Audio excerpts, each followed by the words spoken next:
جی تاج حیدر صاحب، یہ میں ساری سر ایک آخری جملہ، مجھے لفظوں سے کھیلنے میں کبھی کوئی مشکل پیش نہیں آئی، لیکن احمد میر صاحب یقین جانیے کہ مجھے کوئی لفظ نہیں مل رہے کہ میں اس رویے کے بارے میں اس کے ساتھ انصاف کر سکوں. ٹھیک ہے.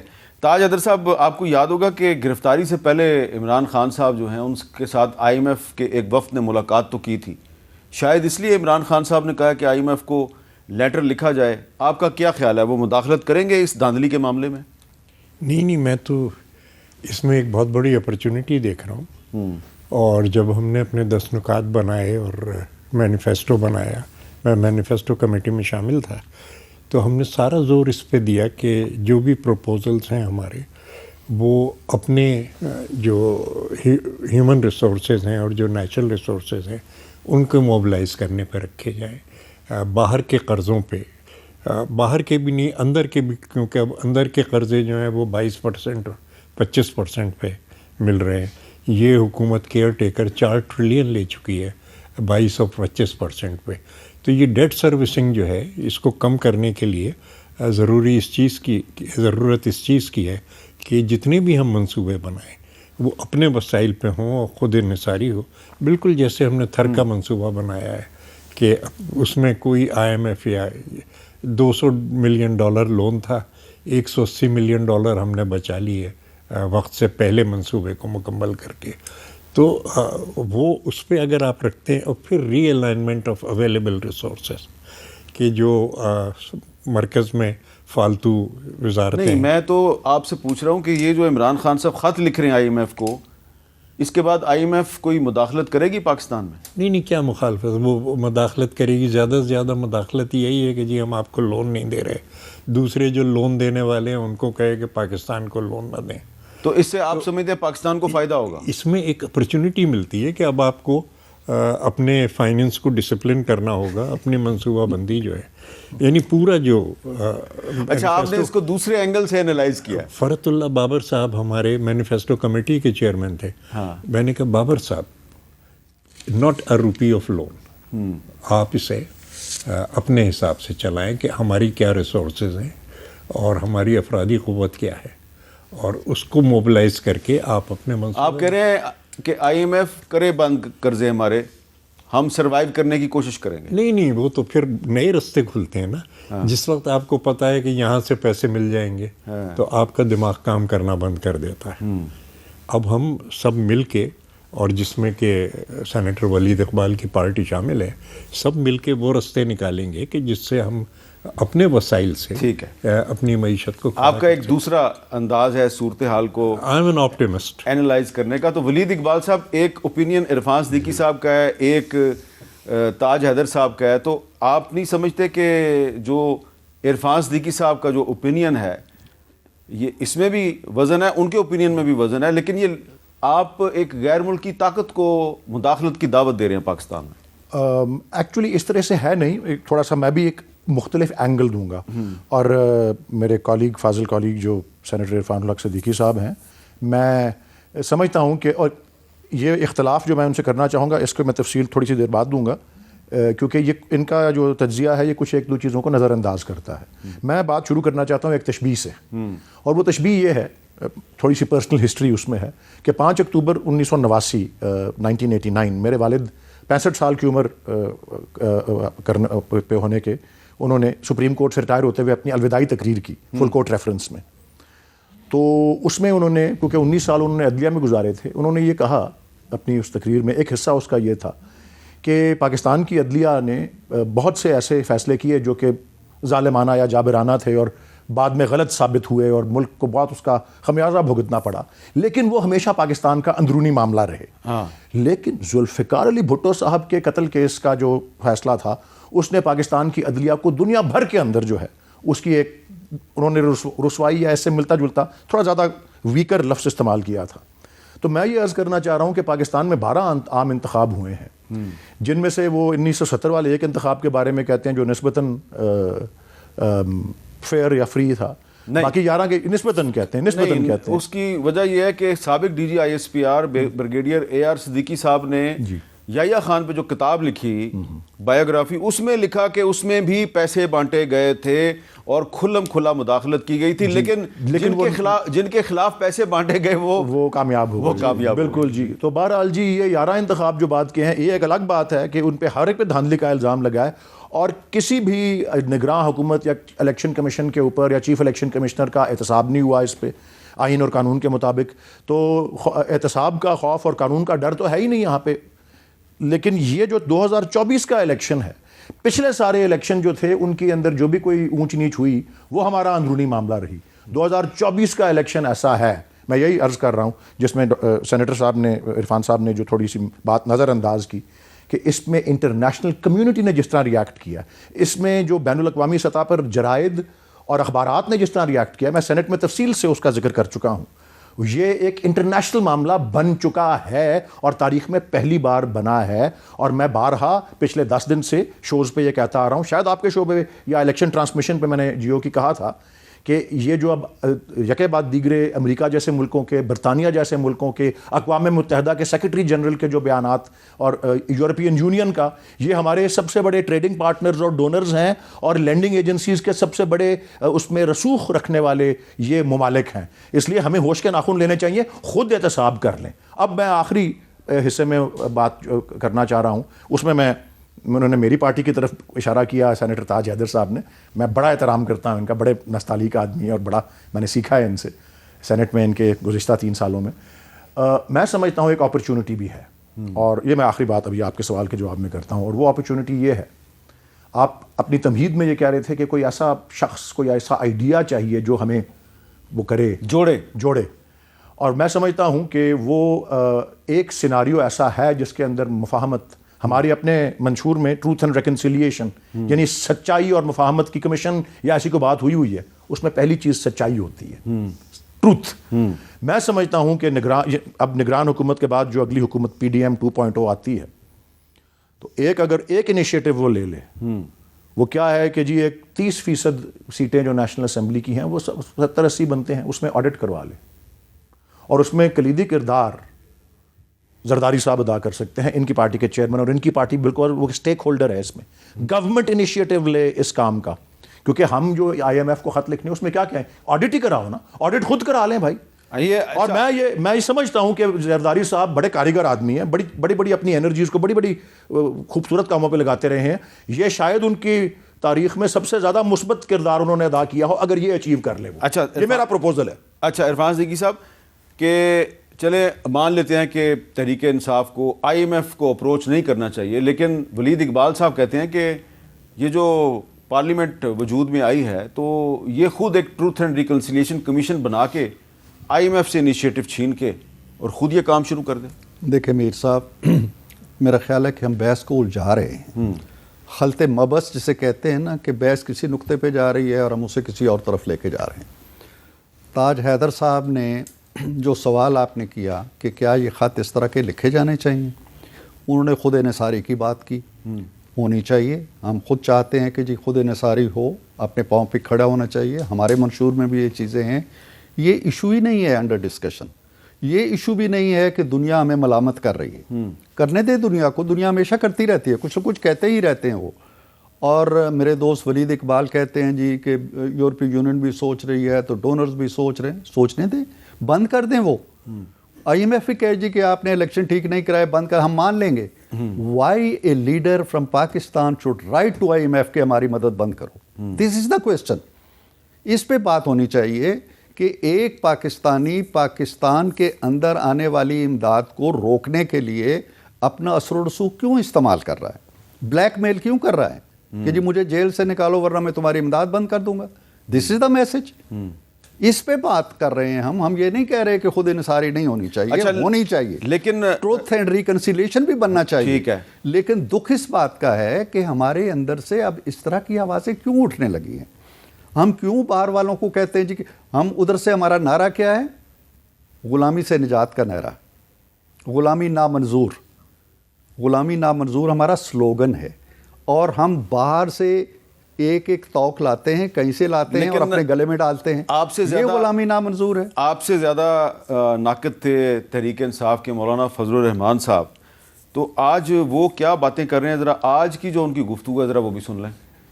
پاکستان مسلم لیگ نون، پاکستان پیپلز پارٹی، میں آج ان سے ایک مؤدبانہ سوال کرنا چاہتا ہوں کہ 2018 میں بھی آپ کا یہی مینڈیٹ تھا اور 2024 میں بھی آپ کا وہی مینڈیٹ ہے، لیکن اسی مینڈیٹ کے ساتھ آپ نے اس وقت کہا تھا دھاندلی ہوئی ہے اور آج کہتے ہیں الیکشن ٹھیک ہوا ہے۔ میں پاکستان تحریک انصاف سے بھی پوچھنا چاہتا ہوں کہ تقریباً وہی مینڈیٹ ہے جو 2018 کا تھا آپ کا۔ اس وقت آپ حکومت بنا رہے تھے تو الیکشن شفاف تھے، آج آپ حکومت نہیں بنا سکتے تو پھر الیکشن میں دھاندلی ہوئی ہے۔ اس وقت موقف کچھ اور، اس دفعہ کا موقف کچھ اور۔ تو مولانا فضل الرحمان صاحب کہہ رہے ہیں جی کہ الیکشن میں دھاندلی ہوئی ہے، اور وہ کہہ رہے ہیں کہ یہ جو تحریک انصاف جو ہے وہ بھی دھاندلی کی بات کر رہی ہے، لیکن وہ کہہ رہے ہیں جو میں کہہ رہا ہوں وہ اس میں زیادہ کریڈیبلٹی ہے، جو تحریک انصاف جو الزام لگا رہی ہے وہ غلط ہے۔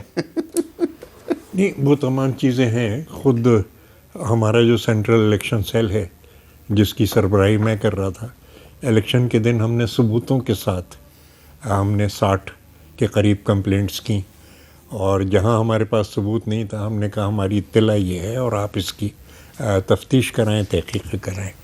تو یہ تمام چیزیں اپنی جگہ ہیں کہ دھاندلی ہوئی ہے، وہ بڑے پیمانے پہ ہوئی ہے، لیکن پھر یہ سوال پیدا ہوتا ہے، وہ سوال کہ جو ہمارے سامنے پچھلے الیکشن پہ تھا کہ کیا ملک میں انتشار برپا کریں گے، کیا وہ اسٹیبلٹی، کیونکہ یہ جو ہے switch over from dictatorship to democracy can't be اوور نائٹ۔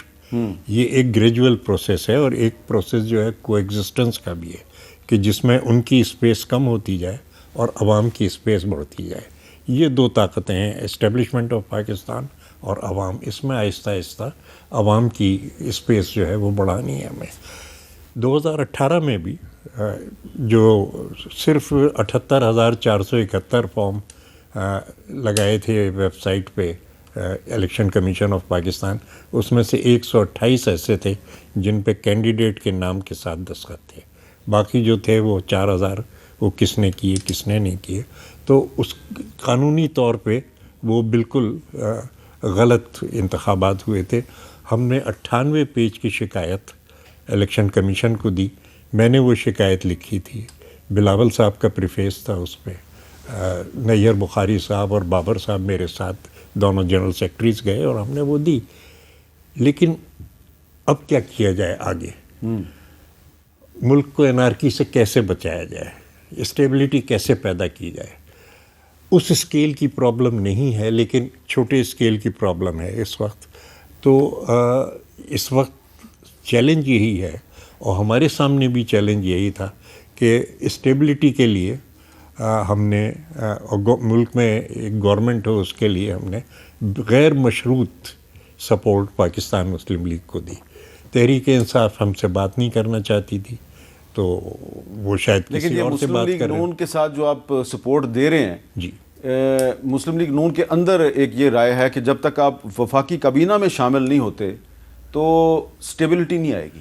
نہیں، دیکھیے آفر تو یہ بھی تھا کہ آپ آخر کے 2 سال کے لیے وزیر اعظم آ جائیں، لیکن یہ پھر ہماری پالیسی کہ ہم اپنے ہاتھ کھلے رکھیں اور پارلیمنٹ کے فلور پہ جو بھی، کیونکہ اختلاف کہاں ہے، اختلاف معیشت کے مسائل پہ ہے، کہ وہ ہم جو ہماری پیپل سینٹرک پروپوزلز ہیں ان کو ہم پریس کریں، ٹھیک ہے، اور وہ انشاءاللہ ہم کریں گے پورے تعاون کے ساتھ۔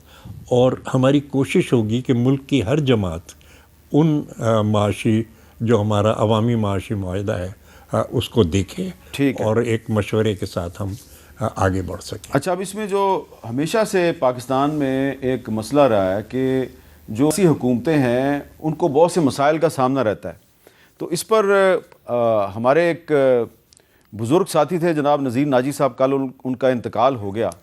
کئی مرتبہ وہ اس حوالے سے اپنا ایک تجزیہ پیش کرتے تھے۔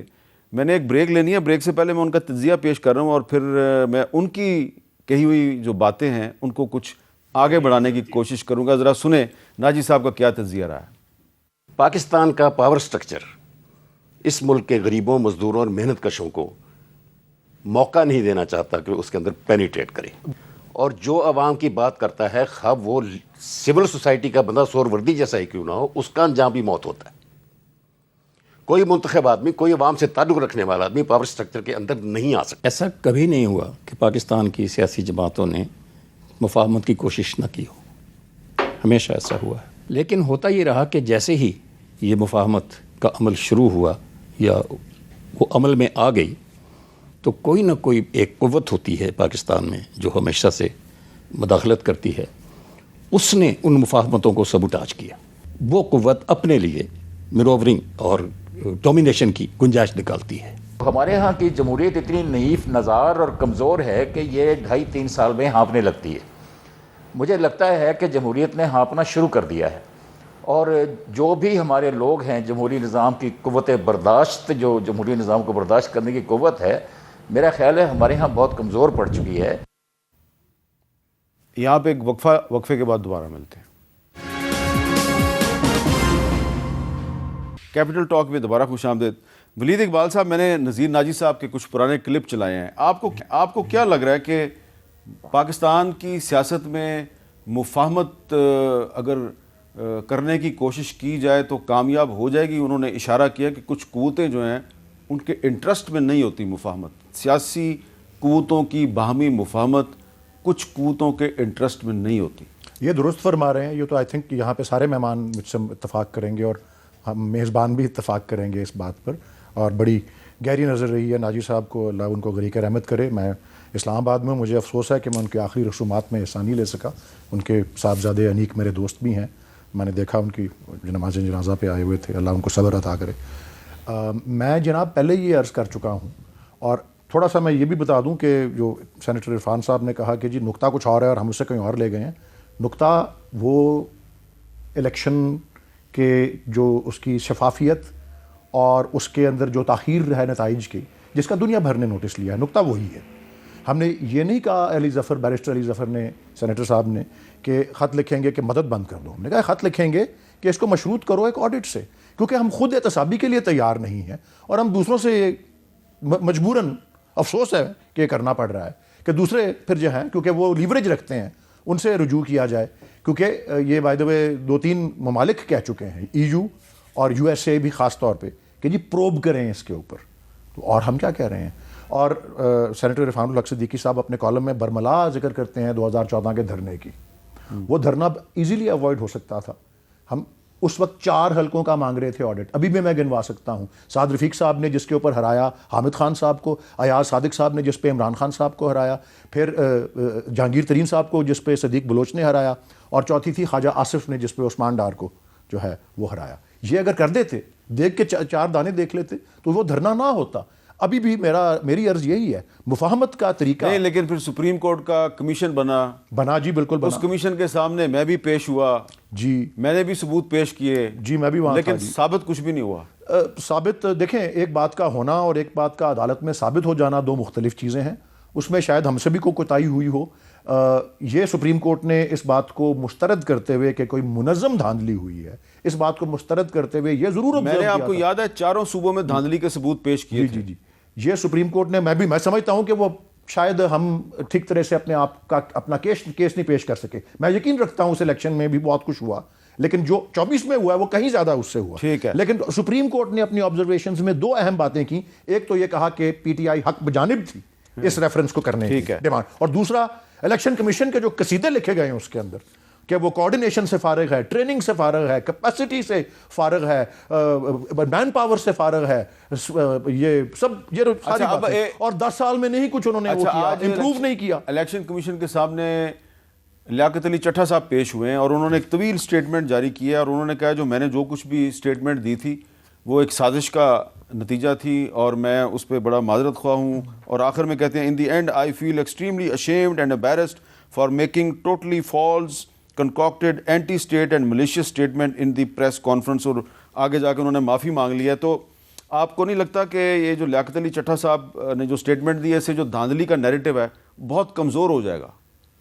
میرے خیال میں بالکل کمزور نہیں ہوگا. آج 14واں دن ہے اور الیکشنز ایکٹ کا سیکشن 95 کہتا ہے نا ڈسپلے وہ اپلوڈ کریں فارم, وہ ڈیڈ لائن میٹ کر سکی ہے الیکشن کمیشن. کتنی ڈیڈ لائنیں الیکشن کمیشن نے مس کی ہیں. قانون کا انحراف, قانون کی خلاف ورزی, اور جس دیدہ دلیری سے کی ہے, میں نے تو کہا ہے نا کہ اب انٹرنیشنل کمیونٹی بھی آنکھیں نہیں بند کر رہی, یہاں تک یہ نوبت آ گئی ہے. تو یہ ایک اس بیان سے, یا پہلے ایک کانفرنس اور پھر دوسرا بیان, دیکھیں ریاست دو قسم کی ہوتی ہیں. میں کسی ایک بڑے اچھے ریسرچ پیپر میں پڑھ رہا تھا حال ہی میں.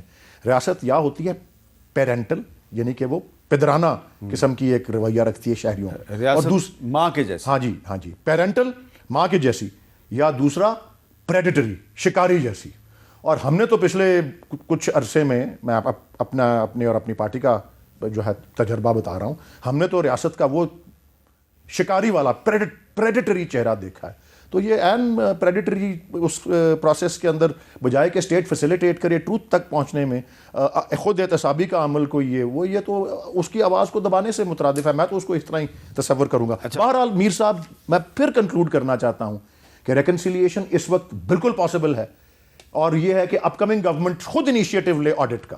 اور اس پہ فافن نے بھی فارمولا دیا ہے, پٹن ایک, یہ پاکستانی ادارے ہیں جنہوں نے فارمولا دیا ہے آڈٹ کا الیکشن کا. ہم بتا دیں گے کون سی سیٹوں میں سب سے لے لیں. اور پیپلز پارٹی اس میں کلیدی کردار ادا کر سکتی ہے, بیکاز ایم کیو ایم اور M P M L N پہ چھوڑ دیں, یہ میری رائے ہے, تو وہ کبھی نہیں کریں گے کیونکہ وہ تو سب سے بڑے بینیفیشری ہیں اس دھاندلی. عرفان صاحب, اب آپ آئی ایم ایف کو جتنا مرضی کرٹیسائز کر لیں, تحریک انصاف کو کرٹیسائز کر لیں, لیکن دھاندلی کے خلاف شور صرف تحریک انصاف نہیں مچا رہی. آپ کی اپنی پارٹی کے بلوچستان کے صوبائی صدر بھی کہہ رہے ہیں کہ 3 کروڑ سے مجھے ہرا دیا گیا, 3 کروڑ پہ خرچ کیے گئے. تو کچھ نہ کچھ تو اس معاملے کو ایڈریس کرنا چاہیے الیکشن کمیشن کو. میر صاحب, میں آپ کو بتاتا ہوں فیکچول پوزیشن کیا ہے اس وقت. یعنی دھاندلی ہو گئی, مان لیا کہ دھاندلی ہوئی ہے اور بڑے وسیع پیمانے پہ ہوئی ہے, پورے پاکستان میں ہوئی ہے. میں نے کل سینٹ میں بھی کہا تھا کہ سوائے خیبر پختونخوا کے, جہاں امام احمد بن حنبل رحمۃ اللہ علیہ کے نئے الیکشن کرائے یا امام کعبہ نے کرائے, باقی ہر جگہ دھاندلی ہوئی.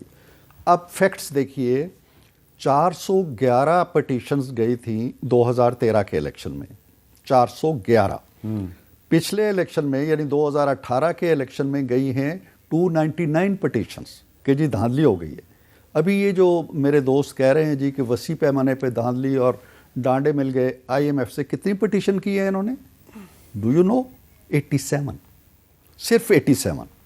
اور انہوں نے صرف 22 حلقوں کو چیلنج کیا ہے, قومی اسمبلی کے صرف 22 حلقوں. تو پھر ان 22 سن لے میری گزارش. تو یہ 22 حلقوں کو میں سر وہ تو ہے نا, وہ تو کیس ہے نا, وہ تو کیس ہے. الیکشن کمیشن کے پاس وہ کیا کرتے. 22 میں سے بھی دیکھیں 10 حلقے ہیں خیبر پختونخوا کے نیشنل اسمبلی کے, ٹھیک ہے, 12 حلقے ہیں پورے پاکستان کے اندر جس کے بارے میں یہ الیکشن کمیشن کے پاس گئے ہیں جی یہاں دھاندلی ہوئی ہے.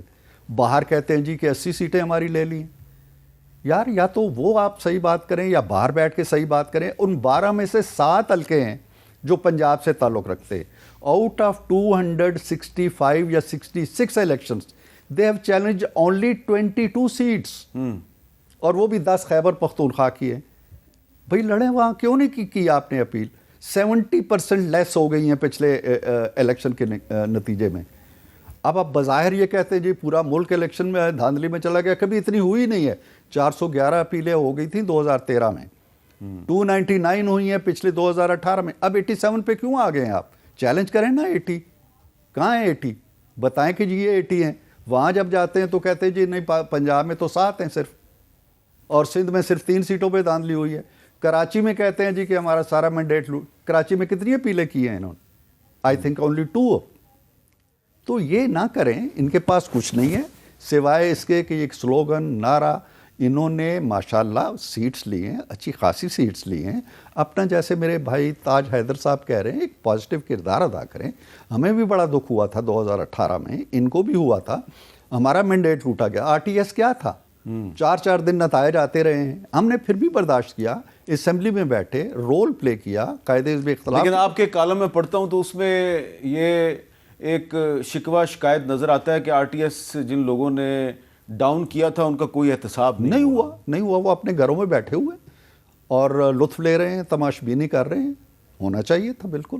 تو کہنے کا مطلب یہ ہے سر کہ دھاندلی کا ایک باہر انہوں نے پہاڑ ہمالیہ کھڑا کیا ہوا ہے. جب یہ پٹیشن لے کے گئے ہیں الیکشن کمیشن کے پاس تو 22 پٹیشن ہے ٹوٹل، لیکن اس تضاد کا جواب نہیں اچھا تاج حیدر صاحب کوئی راستہ ہے؟ میں تو شروع میں نے کیا تھا کہ جوڑنے والے کون ہوں گے، تو جوڑنے کے لیے انہوں نے جو ایک تجویز پیش کیا ٹروتھ اینڈ ریکنسیلیشن کمیشن کی، آپ کو لگتا ہے کہ نئی پارلیمنٹ کو اس پہ کچھ کرنا چاہیے؟ یہ ہماری 93 کے مینیفیسٹو میں خود شہید بی بی صاحبہ نے ٹروتھ اینڈ ریکنسیلیشن رکھا تھا. تو آپ سپورٹ کرتے ہیں پھر ان کے مطالبے کی؟ نہیں، یہ تو ہمارے اس میں تھا 93 کے، لیکن یہ کہ میثاق جمہوریت کا بھی حصہ تھا، میثاق جمہوریت کا بھی حصہ تھا، اور لیکن میں یہی کہتا تھا کہ بی بی reconciliation is okay but where is the truth. یہ چیز کہ اس کے لیے ایک بہت اونچا مورل وہ چاہیے. ٹروتھ میں نے کہا بی بی ریکنسیلیشن، اچھا وہ ظاہر ہے آپ ان کے ساتھ بڑی ہماری ایک بہت ہی خیال کرتی تھیں، اور یہ تو کہی جا سکتی تھی بات. میں نے کہا بی بی صاحبہ reconciliation is welcome but where is the truth, اور if the truth is told then the whole truth should be told. ہاں، پورا سچ. یہ جو پورا سچ جو ہے یہ بہت ضروری ہے کہ اس میں ہم سارا الیکشن کمیشن کو کہہ رہے ہیں، لیکن اگر آپ ذرا غور سے آپ کے خیال میں پورا سچ پاکستان کو جوڑ سکتا ہے؟ نہیں، دیکھیے ہمیں دوسری سائڈ نہیں آ رہی. اس کو یہ دیکھ لیجئے کہ خبریں تو ہم پڑھتے ہیں، لیکن خبروں کے پیچھے کون سی فورسز کام کر رہی ہیں، اور what are the poles of power in Pakistan. ایک طرف اسٹیبلشمنٹ ہے، دوسری طرف عوام ہے. تو ہمیں وہ حکمت عملی اپنے سیاسی اتحاد سے، جیسا کہ ہم نے چارٹر آف ڈیموکریسی کے اندر بھی لکھا کہ جی کوئی پارٹی ہم میں سے اسٹیبلشمنٹ کے پاس نہیں جائے گی، لیکن باری باری سارے گئے. تو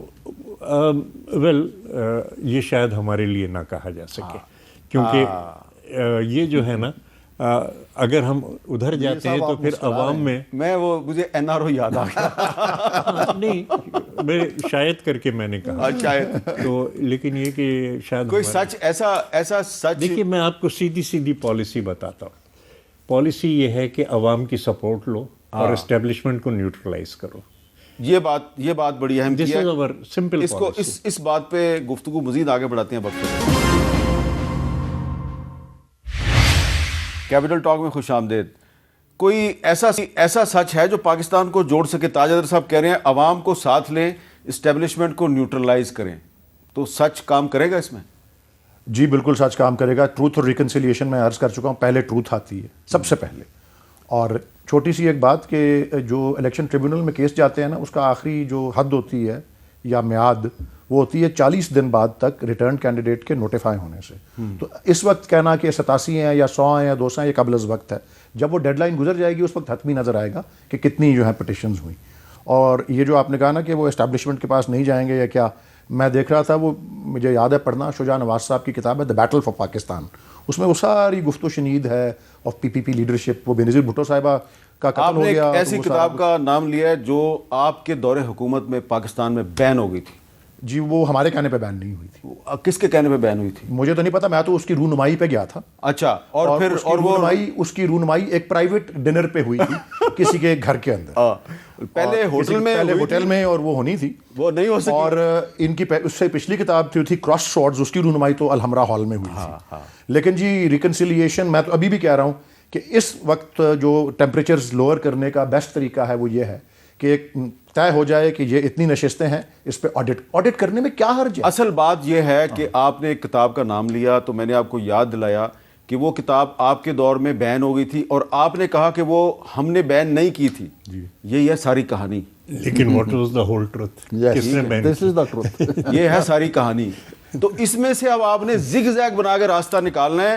سیدھے جائیں گے، اگر دیوار کو ٹکر ماریں گے تو زخمی ہو جائیں گے. ٹو بی اور ناٹ ٹو بی ہے کوئی راستہ زگ زیگ بن کے نکلے گا نا. کیوں جی عرفان صدیقی صاحب؟